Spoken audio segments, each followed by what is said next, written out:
전도를 위해 바꿔야 할 것이라는 제목으로 에베소서 4장 17절에서 24절 말씀을 가지고 하나님 말씀을 증거하겠습니다. 할렐루야.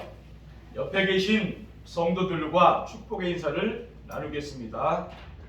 참 잡으셨습니다. 참 잘하셨습니다.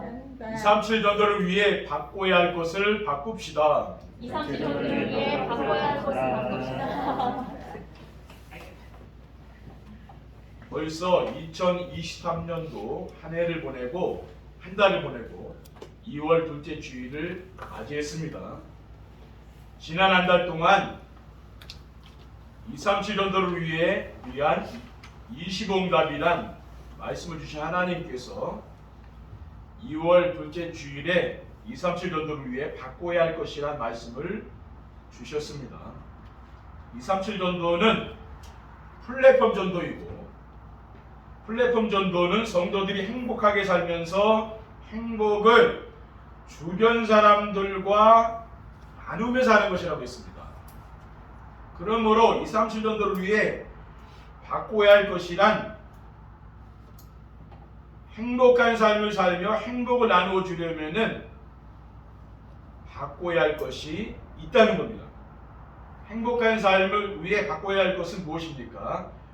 오늘 본문 말씀 가운데 22절 24절에 보면은 너희는 유혹의 욕심을 따라 썩어져가는 구습을 따르는 옛사람을 벗어버리고 오직 너희의 심령이 새롭게 되어 하나님을 따라 의와 진리의 거룩함으로 지으심을 받은 새 사람을 입으라고 했습니다. 행복한 삶을 살기 위해서는 자기 욕심을 따라 살지 말고 하나님 말씀을 따라 새로운 삶을 살아야 한다는 말씀인 줄 믿습니다. 237 전도를 위해 바꿔야 할 것은 무엇입니까? 237 전도를 위해서 바꿔야 할 것은 나의 영적 상태를 바꿔야 됩니다. 237 전도를 위한 응답 25의 축복이 무엇이라고 했습니까? 하나님이 우리의 삶의 현장에서 함께 하시는 그 축복을 누리는 거죠. 임마누엘의 축복을 내 삶 속에서 누리는 겁니다. 교회에 와서만 누리는 게 아니고 우리의 삶의 현장에서 누리는 거죠. 그러기 위해서는 자신의 영적 상태를 바꿔야 됩니다. 어떻게 영적 상태를 바꿔야 됩니까? 나 중심의 삶을 그리스도 중심으로 바꿔야 됩니다. 자기 중심, 물질 중심, 성공 중심의 삶은 세상을 멸망시키려고 하는 사탄이 만들어 놓은 함정입니다. 이 함정에 빠지면 못 나오는 거죠. 거기 빠져 죽는 겁니다. 자기 중심의 삶에서 해방받으려면은 그리스도가 오직이 되고 내 인생의 주인이 내가 아니라 예수 그리스도가 내 인생의 주인 되어야 되는 거죠. 그리스도가 오직이 되려면 어떻게 하면 됩니까? 갈라디아 2장 말씀을 우리가 날마다 암송하고 묵상해야 됩니다. 내가 그리스도와 함께 십자가에 못 박혔나니 그런즉 이제는 내가 사는 것이 아니요 오직 내 안에 그리스도가 사는 것이라. 이제 내가 육체 가운데 사는 것은 나를 사랑하사 나를 위하여 자기 자신을 버리신 하나님의 아들을 믿는 믿음 안에 사는 것이라. 그러니까 오직 내 안에 그리스도께 사신다고 했잖아요. 이 말씀을 믿는 거죠. 그리고 물질 중심의 삶을 하나님 나라 중심으로 바꿔야 됩니다. 로마서 14장 11절에 하나님 나라는 먹는 것과 마시는 것이 아니요 오직 성령 안에 있는 의와 평강과 희락이라고 했어요. 그리고 성공 중심의 삶을 성령 충만과 증인의 삶으로 바꿔야 됩니다. 사도행 1장 8절에 오직 성령이 너에게 임하시면 너희가 권능받고 예루살렘과 유대와 사마리아 땅까지 이르러 내 증인되리라고 했습니다. 우리가 성령 충만 받아야 성공 중심의 삶에서 우리가 해방되는 거죠. 둘째, 237 전도를 위해 바꿔야 할 것은 교회의 영적인 분위기를 바꿔야 됩니다. 교회는 어떤 곳입니까? 성삼위 하나님께 예배하기 위해서 구원받은 성도들이 모이는 곳이죠. 그 교회예요. 그러니까 교회의 영적 분위기를 우리가 어떻게 바꾸면 됩니까? 교회 영적 분위기를 말씀과 전도와 기도 중심으로 바꾸면 됩니다. 왜냐하면은 성부 하나님은 지금도 강단에서 말씀을 선포하시고 그 말씀을 이루어 가셔요. 또 성자 예수님은 성도들과 함께 하시면서 구원사역을 이루십니다. 또 성령 하나님은 우리 성도님들의 기도에 응답하시기 때문입니다. 그리고 성도들이 교회에 오면은 성령의 역사를 느낄 수 있도록 바꿔야 되는 거죠.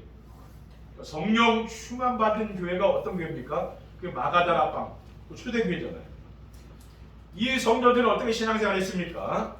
사도행전 2장 44절에 47절에 믿는 사람들이 다 함께 있어 모든 물건을 서로 통용하고 또 재산과 소유를 팔아 각 사람의 필요를 따라 나눠주며 날마다 마음을 같이하여 성전에 모이기를 힘쓰고 집에서 떡을 떼며 기쁨과 순전한 마음으로 음식을 먹고 하나님을 찬미하며 또 온 백성에게 칭송을 받으니 주께서 구원받는 사람을 날마다 더하게 하시니라라고 했습니다. 우리는 이 초대교회 성도들이 신앙생활을 한 것을 우리가 본받으면 되죠. 그리고 사람들이 교회에 왔을 때 따뜻한 온기를 느낄 수 있도록 바꿔야 되는 것입니다. 냉기가 흐르는 곳에는 생명이 자랄 수가 없잖아요. 올 겨울이 얼마나 춥습니까? 그렇죠? 냉랭하잖아요. 그러니까 그 생명이 자랄 수가 없는 거죠. 봄이 돼서 따뜻하고 이제 얼음이 녹고 그러면은 생명이 살아나잖아요. 그렇죠? 만물이 약동하는 계절이잖아요. 그와 같습니다. 교회도요. 가정과 같이 누가 오든지 반갑게 인사를 나누고 따뜻하게 품어주며 대화해주고 가족과 같이 평안하게 쉴 수 있도록 해줘야 됩니다. 그것이 교회가 되어야 됩니다. 교회가 냉랭하면은 교회가 부흥이 안 돼요. 예전에 제가 목회할 때 굉장히 교회가 냉랭하다 이때가 있었어요. 그때는 교회가 성장이 안 되더라고요. 냉랭하니까 분위기가 썰렁한 거예요. 교회는 어떻게 됩니까? 따뜻하고 화목하고 뭐 그런 게 있어야 돼요. 우리가 불을 따뜻하게 떼서 따뜻한 게 아니라 성도들이 그렇게 변화가 되는 거죠. 그렇죠?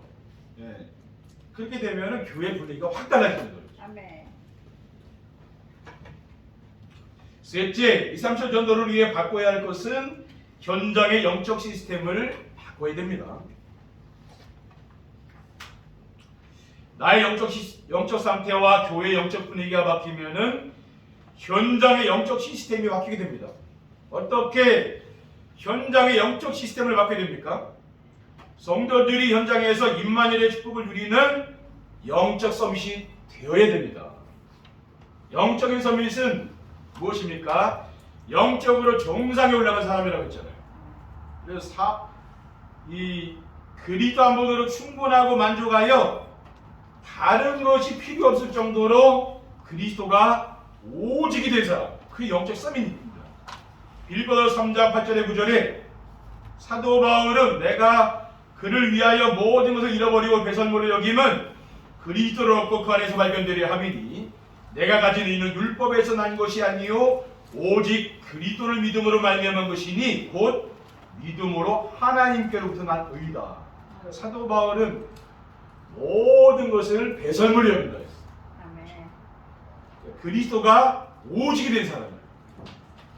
그리고 성도들이 현장에서 오직 복음으로 인생의 답을 주는 플랫폼이 되어야 됩니다.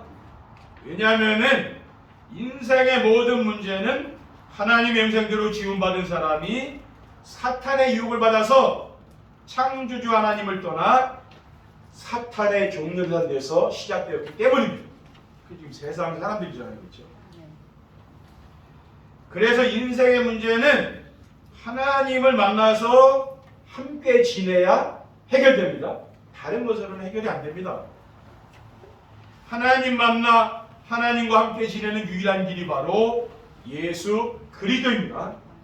요한복음 14장 6절에 내가 곧 길이요 진리요 생명이니 나로 말미암지 않고는 아버지께로 올 자가 없는 이라고 했어요. 우리는 무엇을 따라갑니까? 우리의 생각을 따라가는 게 아니라 하나님 말씀을 따라가는 거예요. 그리고 성도들이 현장에서 재앙 막는 파수꾼과 소통할 수 있는 안테나가 되어야 됩니다. 지금 튀르키예에서 지진으로 2만 명이 넘는 사망자들이 나왔잖아요. 이 시대에 전쟁 재앙이 닥치지 않습니까? 우리는 이 시대를 재앙을 막는 파수방대죠. 우리 성도들이 파수방대다. 아멘. 그리고 하나님과 사람들과 소통할 수 있는 안테나가 되는 겁니다. 2, 3초 전도를 위해 바꿔야 할 것을 바꾸려면 어떻게 하면 됩니까? 첫째, 나의 영적 상태를 바꾸려면 예배 중심의 삶을 살아야 됩니다. 성도들이 예배 중심의 삶을 살려면 어떻게 하면 됩니까? 교회에서 드리는 공적 예배에 빠지지 않아야 됩니다. 공적 예배는 수요 예배, 또 주일 예배, 이런 예배를 공예배라고 해요. 예배의 목적은 뭡니까? 하나님께 영광 돌리고 하나님 찬양하며 하나님 말씀을 따라 순종하는 삶을 살기 위해서 우리가 하나님께 예배하는 거죠. 신명기 30장 16절에 곧 내가 오늘 내게 명령하여 네 하나님 여호와를 사랑하고 그 모든 길을 행하며 그의 명령과 규례와 법도를 지키라 하는 것이라. 그리하면 네가 생존하여 번성할 것이요 또 네 하나님 여호와께서 네가 가서 차지할 땅에서 네게 복을 주실 것임이니라라고 했습니다. 그리고 고린도전서 10장 31절에 그런즉 너희는 먹든지 마시든지 무엇을 하든지 다 하나님의 영광을 위하라고 했어요. 그리고 현장에서 혼자서 드리는 정세배도 놓치지 않아야 됩니다.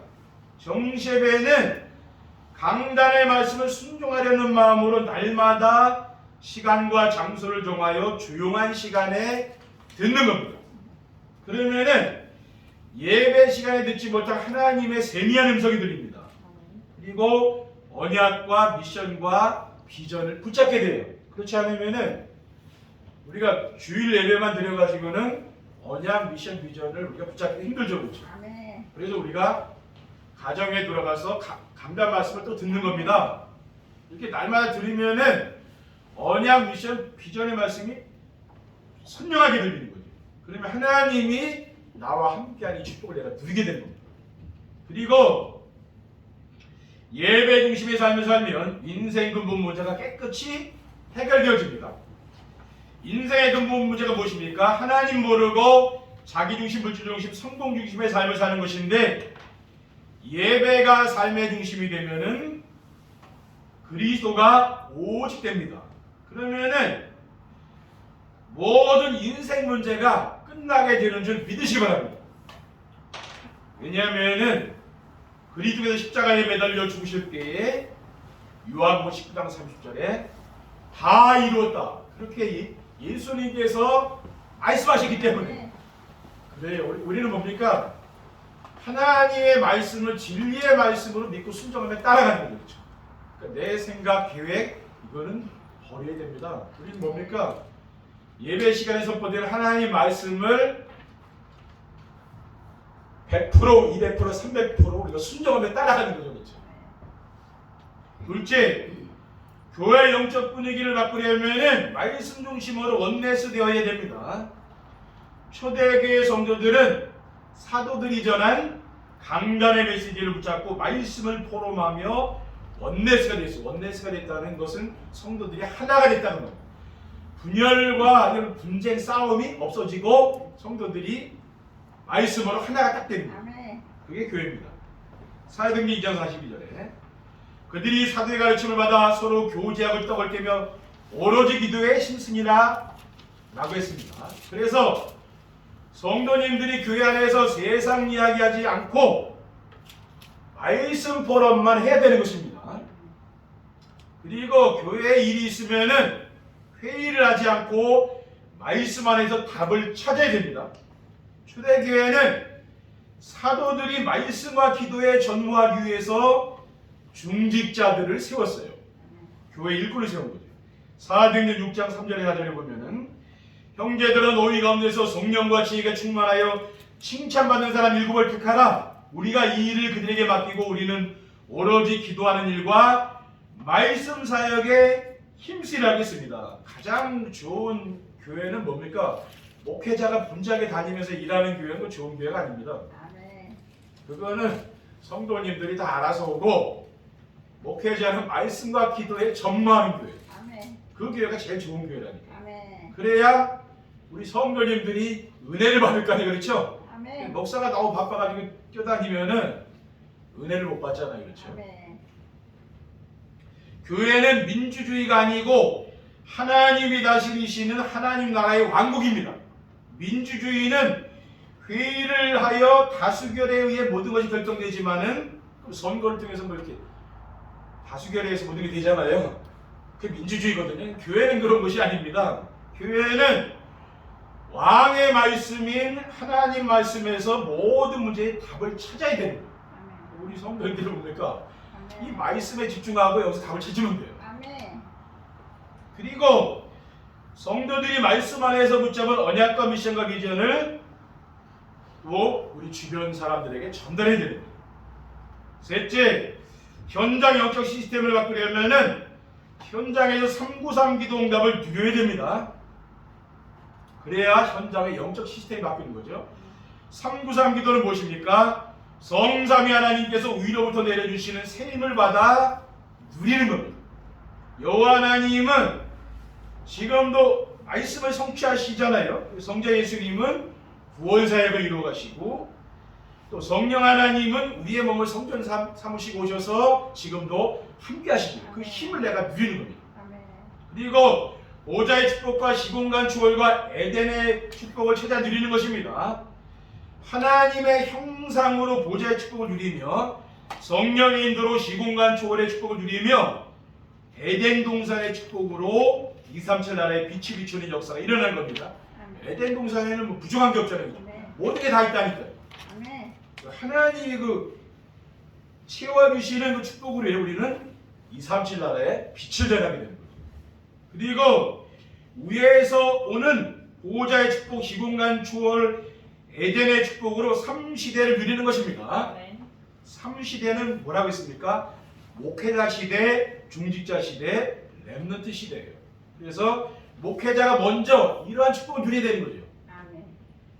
그리고 영적 서밋 시대에서 교회가 치유되게 됩니다. 또 중직자들은 393 기도로 기능 서밋이 되어 죽어가는 현장을 살리는 거죠. 그 산업 현장을 살립니다. 또 렘넌트들은 393 기도로 문화 서밋이 되어 우상 문화와 타락 문화에 빠져서 멸망당하는 세상을 살려야 됩니다. 아멘. 결론입니다. 237 전도를 위해 바꿔야 할 것을 바꾸면 어떻게 됩니까? 오직 복음으로 현장을 살리는 영적 서밋이 됩니다.